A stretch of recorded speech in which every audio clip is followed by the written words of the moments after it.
Assalamualaikum warahmatullahi wabarakatuh. Berjumpa lagi dengan saya di Arfan Saputra Channel. Channel yang membahas sharing tentang BLT atau bantuan langsung tunai. Nah, buat kalian yang baru bergabung dan ingin mendapatkan informasi terbaru tentang BLT, silakan kalian klik tombol subscribe-nya dan aktifkan kode loncengnya terlebih dahulu ya, agar mendapatkan notifikasi video terbaru dari channel ini. Oke, terima kasih bagi teman-teman yang sudah mengklik tombol subscribe-nya. Semoga berkah dan dimudahkan segala urusannya serta dilancarkan rezekinya. Amin ya Allah ya Rabbal Alamin.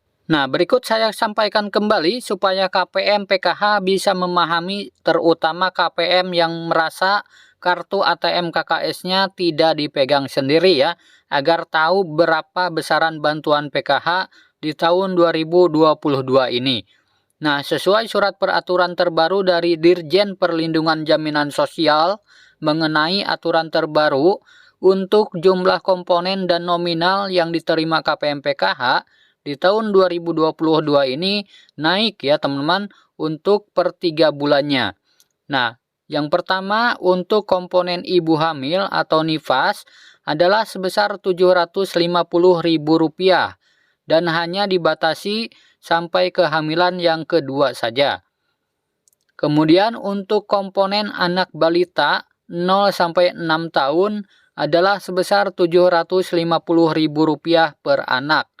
Maksimal menjadi 2 anak ya dalam satu keluarga. Nah, jadi ada kabar gembira ya teman-teman untuk para KPM PKH yang memiliki anak balitanya 2, bisa dua-duanya mendapatkan bantuan PKH. Kemudian yang ketiga untuk anak jenjang SD sederajat. Nah, adalah sebesar Rp225.000 per anak. Maksimal 2 anak dalam satu keluarga. Nah, jadi untuk anak SD juga bisa 2 ya teman-teman maksimalnya. Kemudian untuk anak SMP sederajat adalah sebesar Rp375.000 per anak. Nah, maksimal menjadi 2 anak dalam satu keluarga. Kemudian juga untuk anak jenjang SMA sederajat adalah sebesar Rp500.000 per anak. Nah, maksimal menjadi 2 anak dalam satu keluarga. Nah, perlu diketahui untuk jenjang SD sampai SMA, tadinya di tahun kemarin hanya 1 anak saja ya, maksimal mendapatkan bantuan PKH anak sekolahnya. Kemudian untuk komponen lansia 70 tahun ke atas adalah sebesar Rp600.000 per orang.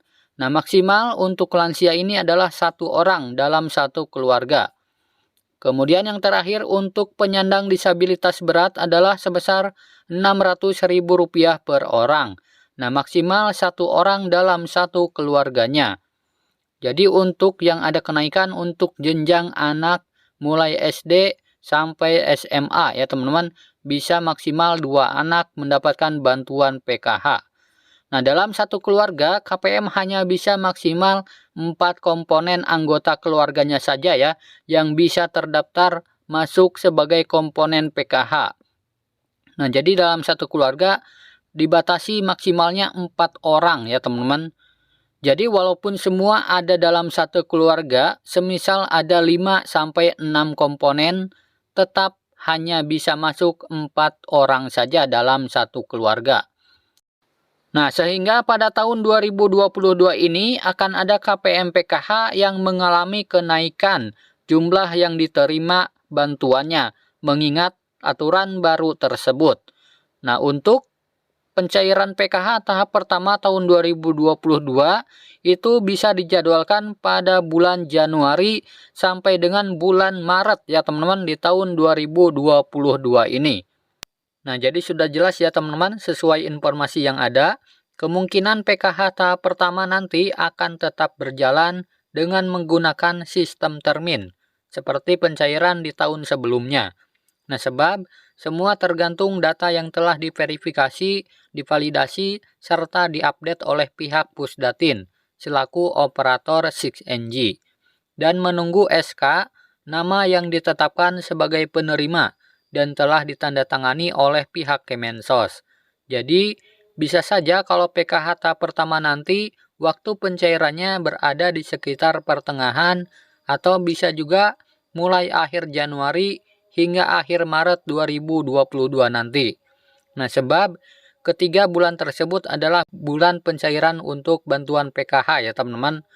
Nah, jadi sudah jelas untuk bulannya ada di bulan ketiga bulan tersebut ya, di bulan Januari, Februari, dan Maret.